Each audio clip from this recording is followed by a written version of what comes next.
તંત્રના પાપે શહેરીજનો પરેશાન જોવા મળી રહ્યા છે। નિકોલ વિસ્તારમાં સ્થાનિકો ઉબડખાબડ રસ્તા અને ધૂળમાટીથી પરેશાન છે। તંત્રની ધીમી કામગીરીથી છેલ્લા 3 મહિનાથી ચાલતું રસ્તાનું સમારકામ માથાનો દુખાવો બની ગયું છે। તંત્ર દ્વારા અલગ અલગ 7 સ્થળે આખા રસ્તા ખોદીને મૂકી દેવાયા છે।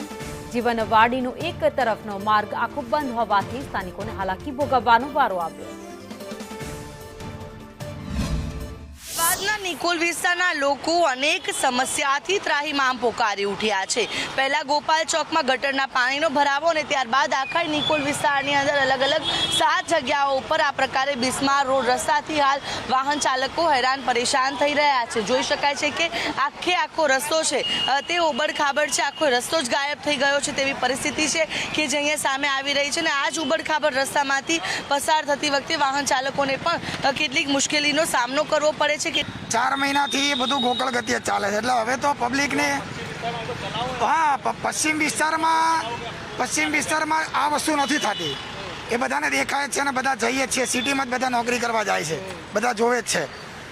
તકલીફ એ છે કે અહીંયા અમને એવું હવે લાગી રહ્યું છે કે વિકાસના નામે ભ્રષ્ટાચારના નવા રસ્તા ખુલતા હોય ને એવું લાગે છે। બિલકુલ બરાબર, ખાડો પડે પછી પાછું પાણી ભરાય। હવે અત્યારે નજર સામે દેખાય છે ખોડિયાર મંદિરે આ લોકો પાણી ભરવા માટે ગટરનું પાણી છોડી રહ્યા છે, કારણ કે લોકો પડી જાય છે।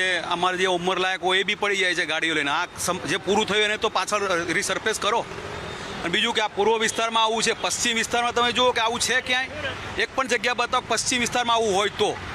કોઈ પણ જગ્યા પશ્ચિમ વિસ્તારમાં નથી। અહીંયા 10 જગ્યાએ તમે જુઓ, 10 જગ્યાએ તમે ખોદી જ નાખ્યું, પાછળ કોઈ રીસર્ફેસ થતું જ નથી કે કર્યું જ નથી। નિકોલ વિસ્તારમાં મુખ્યત્વે કઈ સમસ્યાઓ છે કે આપને જેનાથી અત્યારે હાલ હેરાનગતિ ભોગવવી પડે છે? આ રોડ રસ્તા ખરાબ છે અને ટ્રાફિકની સમસ્યા એટલી વધી જાય છે, એના માટે કોઈ ટ્રાફિક પોલીસવાળા નથી કે કોઈ જ મેનેજમેન્ટવાળું કોઈ છે જ નહીં। જેને જેમ જ્યાં જવું હોય ત્યાં જાય ને ટ્રાફિકની સમસ્યા થાય છે ફૂલ। શું કહેવું છે, આ કેટલા સમયથી આ બિસ્માર રસ્તા છે? અરે 1 મહિનાથી તો ગટરો તો પાણી ઉભરાય છે, બીમારી બી એટલી ફેલાય છે। પાણીમાં અમારી લાઈનમાં લાઈનનું પાણી ભળી જાય છે તો ઝાડા ઉલટીના કેસો થઈ ગયા છે।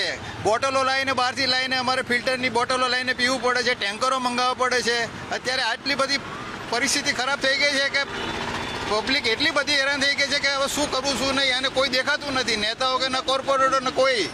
અને સામે સ્કૂલ છે ને એમાં પણ પ્રોબ્લેમ થાય છે, બહુ ખાડા પડી ગયા રોડના ઉપર છે, પાણી ભરાઈ છે, ખાડા ભરાઈ ગયા છે, બહુ પ્રોબ્લેમ થાય છે।